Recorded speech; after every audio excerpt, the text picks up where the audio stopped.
മതി, നിയമ പോരാട്ടങ്ങളെല്ലാം മതി, കുറെ നാളായി ഇത് നടക്കുന്നു, ഇനി വയ്യ എന്ന് പറയുകയാണ് KVN പ്രൊഡക്ഷൻസ്. ജനനായകൻ സിനിമയുമായി ബന്ധപ്പെട്ട് KVN പ്രൊഡക്ഷൻസ് CBFCക്കെതിരെ കൊടുത്തിരിക്കുന്ന പരാതി പിൻവലിക്കാനായി ഒരുങ്ങുകയാണ്.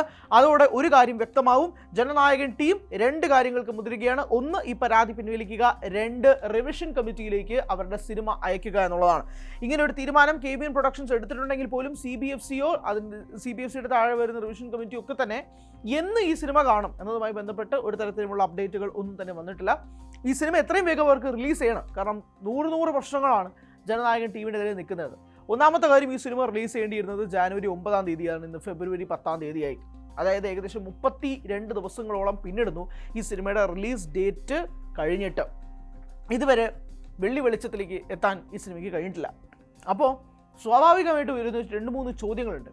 എത്രമാത്രം നഷ്ടം ഈ പ്രൊഡക്ഷൻ കമ്പനി സഹിക്കേണ്ടി വന്നു എന്നുള്ളതാണ്. കാരണം ഓരോ ദിവസങ്ങൾ കഴിയുന്തോറും നിർമ്മാതാവിന് അതനുസരിച്ചുള്ള നഷ്ടങ്ങൾ സംഭവിച്ചുകൊണ്ടിരിക്കുകയാണ്. എന്തായാലും കേസിനും നടപടിക്കുമായിട്ട് മുന്നോട്ട് പോയിട്ട് അവസാനം കേസ് തന്നെ പിൻവലിക്കേണ്ടി വരുന്ന ഒരു ഗതികെട്ട അവസ്ഥയിലേക്ക് KVN പ്രൊഡക്ഷൻസ് പോയി എന്നത് പറയാതിരിക്കാൻ സാധിക്കില്ല. എന്തായാലും അവർ കുറേ ശ്രമിച്ചു, കുറേ കഷ്ടപ്പെട്ടു. ഒരു നിർമ്മാതാവ് ഇത്രയും വലിയ കോടികൾ, അതായത് 400 കോടി രൂപയോളം ഒരു പ്രോജക്റ്റിൽ മുടക്കിയിട്ട് ആ സിനിമ പുറത്തെത്തിക്കാൻ കഴിയാത്തതിൻ്റെ എല്ലാ വശവും KVN പ്രൊഡക്ഷൻസിൻ്റെ നിർമ്മാതാവ് വെങ്കട്ട് കെ നാരായണൻ്റെ ഉള്ളിലുണ്ട്. പക്ഷേ ഇത് ഇങ്ങനെ മുന്നോട്ട് പോയി കഴിഞ്ഞാൽ തൻ്റെ സിനിമ പുറത്ത് കാണില്ല, പുറം ലോകം കാണില്ല എന്നത് മനസ്സിലാക്കിക്കൊണ്ട് തന്നെ വെങ്കട്ട് കെ നാരായണൻ ഒരു ഭീകരമായ നഷ്ടം സഹിച്ചുകൊണ്ട് തന്നെയാണ് ഇപ്പോൾ കേസെല്ലാം പിൻവലിച്ച് തിയേറ്ററുകളിലേക്ക് ഇറക്കാം എന്നൊരു തീരുമാനത്തിലേക്ക് എത്തുന്നത്. എന്താണ് ഈ ഭീകരമായ നഷ്ടം? ഒരു സിനിമ തിയേറ്ററുകളിലേക്ക് എത്തിക്കുക എന്നത് ആ തിയേറ്ററുമായി ബന്ധപ്പെട്ടുള്ള കരാർ മാത്രമല്ല. ഒരു ഭീകരമായ ഒരു നടൻ, പ്രത്യേകിച്ച് ഇത്രയും സ്റ്റാർ വാല്യൂ ഉള്ള നടൻ, സൗത്ത് ഇന്ത്യയിലെ ഏറ്റവും പ്രധാനപ്പെട്ട നായകൻ്റെ സിനിമ തിയേറ്ററുകളിലേക്ക് എത്തിക്കുമ്പോഴേക്കും സ്വാഭാവികമായും മറ്റ് ഡീലുകളുണ്ട്. ഓഡിയോ ഡീലുകളുണ്ട്, OTT ഡീലുകളുണ്ട്, എക്സിബിറ്റേഴ്സിൻ്റെ ഡീലുണ്ട്, ഓവർസീസ് ഡീലുണ്ട്, അങ്ങനെ പല ഡീലുകളുണ്ട്. ഓരോ ഡിസ്ട്രിബ്യൂട്ടേഴ്സിനും ഓരോ ഡീലുണ്ട്. അപ്പോൾ അങ്ങനത്തെ ഉള്ള ഡീലുകളെല്ലാം തന്നെ ഒരു വലിയ പ്രതിസന്ധിയിൽ നിൽക്കുന്നൊരു ഘട്ടവും കൂടിയായിരുന്നു കഴിഞ്ഞ ഒരു മാസത്തോളം ജനനായകൻ ഫേസ് ചെയ്യേണ്ടി വന്നത്. അതിനിടയിൽ തന്നെ ആമസോൺ പ്രൈം ജനനായകനെതിരെ കേസുമായിട്ട് മുന്നോട്ട് പോകാനുള്ള സാധ്യതയും കൂടി ഉണ്ടായിരുന്നു. എന്തുകൊണ്ടാണ് ആമസോൺ പ്രൈം കേസുമായിട്ട് മുന്നോട്ട് പോകാനുള്ള കാരണം ഈ സിനിമയുടെ റിലീസിന് മുന്നേ തന്നെ ഇതിൻ്റെ OTT ഡീൽ ഫിക്സ് ചെയ്തിരുന്നതാണ്. ഏകദേശം 120 കോടി രൂപ മുടക്കിയിട്ടാണ് ആമസോൺ പ്രൈം ജനനായകനിൽ നിന്നും തൻ്റെ OTT ഡീൽസ് വാങ്ങിയത്. അപ്പോൾ OTT റൈറ്റ്സ് വാങ്ങുമ്പോൾ സ്വാഭാവികമായിട്ടും അതിൻ്റെ കരാറടിസ്ഥാനത്തിൽ, OTTയുടെ കരാറടിസ്ഥാനത്തിൽ അവർ പറയുന്നൊരു ക്ലോസ് ഉണ്ടാവും. ചിലപ്പോൾ ഒരു സിനിമയുടെ റിലീസിന് ശേഷം കൃത്യം 1 മാസം കഴിഞ്ഞ് OTTക്ക് കൊടുക്കണമെന്നതാണ്. അപ്പോൾ ആമസോണിൽ നിന്നും ഒരു പ്രഷർ ഇതിനുമായിട്ട് ബന്ധപ്പെട്ടുണ്ടായിട്ടുണ്ട് എന്നതും പറയാൻ തർക്കമില്ല. മറ്റൊരു കാര്യം, നടൻ വിജയും KVN പ്രൊഡക്ഷൻസിനെ പ്രഷറൈസ് ചെയ്തിട്ടുണ്ടെന്ന് പറയാതിരിക്കാൻ സാധിക്കില്ല. ഒന്നാമത്തെ കാര്യം, ഈ സിനിമ ഒരു പൊളിറ്റിക്കൽ സിനിമയാണ്. വിജയ് രാഷ്ട്രീയത്തിലേക്ക് ഇറങ്ങാൻ പോവുകയാണ്. 2026 തമിഴ്നാട് ഇലക്ഷൻ വിജയ് ഉറ്റുനോക്കുന്ന ഇലക്ഷനാണ്, TVക്ക് ഉറ്റുനോക്കുന്ന ഇലക്ഷനാണ്. വിജയ് ഏകദേശം 2 മണ്ഡലങ്ങളോളം മത്സരിക്കുമെന്നാണ് മനസ്സിലാക്കുന്നത് റിപ്പോർട്ടുകളുടെ അടിസ്ഥാനത്തിൽ. അപ്പോൾ ഈ സിനിമ ഇലക്ഷന് ശേഷം റിലീസ് ചെയ്തിട്ട് ഒരു കാര്യവുമില്ല. ഇലക്ഷന് മുന്നേ തന്നെ റിലീസ് ചെയ്യണം. അതിനിടയിൽ തന്നെ 2 മാസവും കൂടെ കഴിഞ്ഞ് തമിഴ്നാട്ടിൽ ഇലക്ഷൻ വരാൻ പോവുകയാണ്. അതിനിടയിൽ എപ്പോൾ വേണമെങ്കിലും ഇലക്ഷൻ കമ്മീഷൻ ഡേറ്റ് ഫിക്സ് ചെയ്യാം. അപ്പോൾ അതിനുശേഷം ഈ സിനിമയ്ക്ക് റിലീസ് ചെയ്യാനും കഴിയില്ല. അങ്ങനെ ഒരുപാട് പ്രതിസന്ധികളിലൂടെ മുന്നിട്ട് പോകുന്നത് കൊണ്ട് തന്നെ എങ്ങനെയെങ്കിലും സിനിമ റിലീസ് ചെയ്ത് തടി തപ്പാമെന്നുള്ള ലക്ഷ്യത്തിലേക്കാണ് KVN പ്രൊഡക്ഷൻസ് നിൽക്കുന്നത്.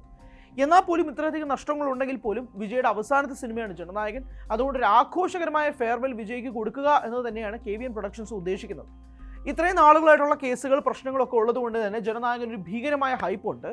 കാരണം CBFC എന്തുകൊണ്ടാണ് ഈ സിനിമ റിലീസ് ചെയ്യാത്തത് എന്നുള്ളൊരു ജിജ്ഞാസ പല ഓഡിയൻസിൻ്റെ ഇടയിലുണ്ട്. അതും കൂടി അറിയുക എന്നതാണ് ലക്ഷ്യം. മറ്റൊരു കാര്യം, 3 മണിക്കൂർ 3 മിനിറ്റോളം ദൈർഘ്യമുണ്ടായിരുന്ന ജനനായകനെ 20 മിനിറ്റോളം കട്ട് ചെയ്ത് 2 മണിക്കൂർ 43 മിനിറ്റാക്കി ചുരുക്കി എന്നുള്ളതാണ് റിപ്പോർട്ടുകൾ. അതായത് 20 മിനിറ്റോളം ഈ സിനിമയുടെ ഭാഗങ്ങൾ കട്ട് ചെയ്ത് കളഞ്ഞിരിക്കുന്നു. അത് കഴിഞ്ഞിട്ട് ഇനി റിവിഷൻ കമ്മിറ്റിയിലേക്ക് അയക്കാൻ പോവുകയാണ്. ഇനി റിവിഷൻ കമ്മിറ്റി എന്തൊക്കെ ചേഞ്ചസ് പറയുകയോ അതെല്ലാം അനുകൂലിച്ചുകൊണ്ടും ഒരക്ഷരം പോലും എതിർത്ത് പറയാതെയായിരിക്കും ജനനായകൻ ടീം സെൻസസ് സർട്ടിഫിക്കറ്റിന് വേണ്ടി അപ്ലൈ ചെയ്യാൻ പോകുന്നത്. കാരണം ഇനി റിവിഷൻ കമ്മിറ്റി എന്ത് പറയുന്നു അത് കേട്ട് മുന്നോട്ട് പോകാൻ മാത്രമേ ജനനായകൻ ടീമിന് സാധിക്കുകയുള്ളൂ. കാരണം അതുകൊണ്ട് തന്നെയാണ് അവർ ആ കേസ് പിൻവലിക്കാൻ വേണ്ടിയിട്ട് തയ്യാറെടുക്കുന്നത്. ആർമി ഒഫീഷ്യൽസ് ഈ സിനിമ കാണുമെന്ന് മനസ്സിലാക്കുന്നു. റിവിഷൻ കമ്മിറ്റിയിൽ ഒരു മെമ്പറായിട്ട് ആർമി ഒഫീഷ്യൽ ഉണ്ടാകാം. കാരണം ഈ സിനിമ കേസുമായിട്ട് ബന്ധപ്പെട്ട് എക്സാമിനേഷൻ കമ്മിറ്റിയിലെ ഒരു അംഗം മെട്രോസ് ഹൈക്കോടതിയെ സമീപിച്ചത് തന്നെ ഈ സിനിമയിലെ ആർമി സിംബലുമായി ബന്ധപ്പെട്ടുള്ള ചില പ്രശ്നങ്ങൾ ചൂണ്ടിക്കാട്ടിക്കൊണ്ടാണ്. അപ്പോൾ അതിനൊരു ഒത്തുതീർപ്പിന് വേണ്ടിയിട്ട് റിവിഷൻ കമ്മിറ്റിയിൽ ഒരു ആർമി ഒഫീഷ്യൽ ഉണ്ടാകാൻ സാധ്യതയുണ്ട് എന്നതും കൂടിയാണ് കണക്കാക്കുന്നത്. എന്തായാലും ഈ സിനിമയുമായി ബന്ധപ്പെട്ടുള്ള വിവാദങ്ങൾ കുറേയധികം നാളുകളായിട്ട് അലട്ടിക്കൊണ്ടിരിക്കുകയാണ്. തമിഴ് സിനിമ ലോകത്തിലെ ഏറ്റവും പ്രധാനപ്പെട്ട ഒരു സിനിമയായിരുന്നു. പൊങ്കലിന് റിലീസ് ചെയ്യേണ്ടിയിരുന്ന സിനിമയാണ്. ഇപ്പോൾ പോലും പല പ്രധാനപ്പെട്ട താരങ്ങളും വിജയ്ക്ക് ഐക്യദാർഢ്യവും TVക്ക് ഐക്യദാർഢ്യവും ജനനായകൻ ഐക്യദാർഢ്യവും ഒക്കെ പ്രഖ്യാപിച്ചുകൊണ്ട് രംഗത്തെത്തിയിട്ടുണ്ട്. അവരെല്ലാവരും പറയുന്നത് എന്നാണോ ജനനായകൻ റിലീസ് ചെയ്യുന്നത് അന്നാണ് ഞങ്ങൾക്ക് പൊങ്കൽ എന്നാണ് തമിഴ് സിനിമാ ലോകത്തെ ഒരു വിഭാഗം ആളുകൾ പോലും പറയുന്നത്. അതിപ്പോഴും അവർ തുടരുകയാണെന്നതിൽ തർക്കമില്ല. ഇതിനിടയിൽ പല സിനിമകളും റിലീസിനെത്തി. ജനനായകൻ റിലീസ് ചെയ്യേണ്ടിയിരുന്ന സമയത്ത് പല സിനിമകളും റിലീസിനെത്തി വിജയം നേടുന്നൊരു കാഴ്ചയും നമ്മൾ കണ്ടു. അതിനിടയിൽ തിയേറ്റർ ഓണേഴ്സുമായിട്ടുള്ള പ്രശ്നങ്ങളും ജനനായകനെ അലട്ടുന്നുണ്ട്.